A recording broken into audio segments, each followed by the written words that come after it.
നമസ്കാരം, എല്ലാവർക്കും പുതിയ വീഡിയോയിലേക്ക് സ്വാഗതം. മാർച്ച് 27-ാം തീയതി എമ്പുരാൻ തിയേറ്ററുകളിലേക്ക് എത്തുന്നു. അതിനു മുമ്പ് നമുക്ക് ടിക്കറ്റ് എടുക്കണം.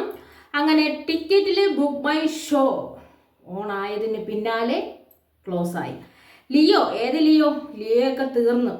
ബുക്ക് മൈ ഷോയിൽ ഏറ്റവും വേഗത്തിൽ ഫില്ലായതും എമ്പുരാൻ എന്ന് പറഞ്ഞ സിനിമയുടെ ടിക്കറ്റ് തന്നെയാണ്. ബുക്ക് മൈ ഷോ ഇന്ന് രാവിലെ 9 മണിക്ക് ഓപ്പൺ ആകുമെന്ന് പറഞ്ഞപ്പോൾ തന്നെ നമുക്കറിയാം ഒരു 8:30 അല്ലെങ്കിൽ 8 മണിക്ക് കാത്തിരിക്കാൻ. കാരണം ഇവരെല്ലാം അപ്ഡേഷൻ ഇത്തിരി നേരത്തെ ചെയ്യുന്നവരായതുകൊണ്ട്. അങ്ങനെ 8:30 മണിക്ക് ഈ ബുക്ക് മൈ ഷോയിൽ കാത്തിരുന്നു.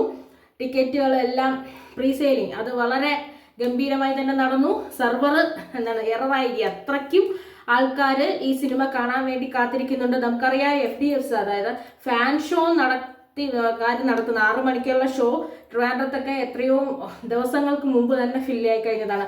ആർട്ടക് മാളിലും ഏരീസിലും ന്യൂയിലും ഒക്കെ ഫില്ലായി കഴിഞ്ഞതാണ്.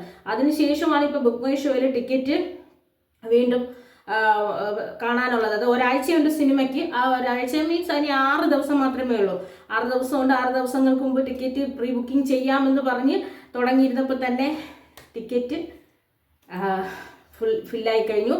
അങ്ങനെ എമ്പുരാൻ എന്ന് പറയുന്ന സിനിമ ലൂസിഫറിന്റെ 5 വർഷത്തെ ഇടവേളകൾക്ക് ശേഷം 5-6 വർഷത്തെ ഇടവേളകൾക്ക് ശേഷം വരുന്ന ലൂസിഫറിന്റെ അടുത്ത ഭാഗമായ എമ്പുരാൻ സ്റ്റീഫൻ നെടുമ്പള്ളിയും അബ്രഹാം ഖുറേഷിയുടെയും തേരോട്ടം കാണാൻ വേണ്ടി നമ്മൾ കാത്തിരിക്കുന്ന ആ സിനിമയ്ക്ക് ഇതിനെ കുറച്ചും ആൾക്കാർ പറഞ്ഞു തരുന്നു, ഇത്രയും വലിയ ഒരു ബിഗ് ബഡ്ജറ്റിൽ തയ്യാറാക്കിയ സിനിമയൊക്കെ ജയിക്കുമോ എന്നുള്ള ചോദ്യത്തിന് ഇപ്പോൾ തന്നെ ഉത്തരം കൊടുത്തിരിക്കുകയാണ്.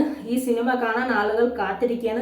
എന്ത് വന്നാലും ശരി ഈ ചിത്രം ആളുകൾ തിയേറ്ററിൽ പോയി കാണും. അത് ഒരു തവണയൊന്നും ആയിരിക്കില്ല, 1 തവണയും 2 തവണയും 3 തവണയും 4 തവണയും പിന്നെ കണ്ടു കഴിഞ്ഞറിയാം എത്ര പ്രാവശ്യം വേണമെങ്കിലും കാണും. അങ്ങനത്തെ സിനിമ ചരിത്രമുള്ളതാണ് മലയാളം ഇൻഡസ്ട്രി എന്ന് പറയുന്നത്.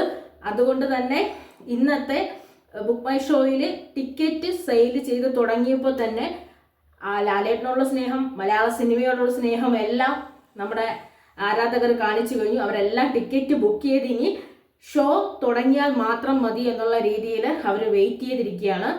മലയാളികൾ അല്ലെങ്കിൽ ലാലേട്ടനെ സ്നേഹിക്കുന്നവർ, മലയാള സിനിമ കണ്ടു വളർന്നവർ, ലാലേട്ടൻ്റെ സിനിമ കണ്ട് വളർന്നവരാരും തന്നെ ഒരു മലയാള സിനിമയെ നശിക്കാൻ വിട്ടുകൊടുക്കില്ല. എത്ര ബഡ്ജറ്റ്, എത്ര കോടി രൂപയ്ക്ക് അവർ തയ്യാറാക്കി എന്ന് പറഞ്ഞാലും ശരി, അവർ ആ സിനിമ തിയേറ്ററിൽ പോയി കണ്ടിരിക്കും.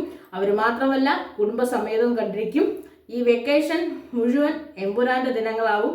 തീർച്ചയായിട്ടും എമ്പുരാനിസം തന്നെയായിരിക്കും നടക്കാൻ പോകുന്നത്. ബുക്ക് മൈ ഷോയിലുള്ള ഇന്നത്തെ ഈ ഒരു ടോക്കൺ ഓഫ് ലവും കൂടിയാണ്. ലവ് തന്നെ ഇതിൻ്റെ ഏറ്റവും വലിയ തെളിവാണ്. എമ്പുരാൻ സിനിമയെ മലയാളികൾ സ്വീകരിച്ചു എന്നുള്ളത്. ഇത് പാൻ ഇന്ത്യൻ സിനിമയാണ്.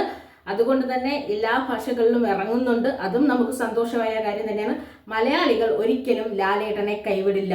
അല്ലെങ്കിൽ തന്നെ നല്ലൊരു ചിത്രം വന്നു കഴിഞ്ഞാൽ ലാലേട്ടനല്ല ആരുടെ ചിത്രമായാലും മലയാളികൾ ഒരിക്കലും കൈവിടില്ല.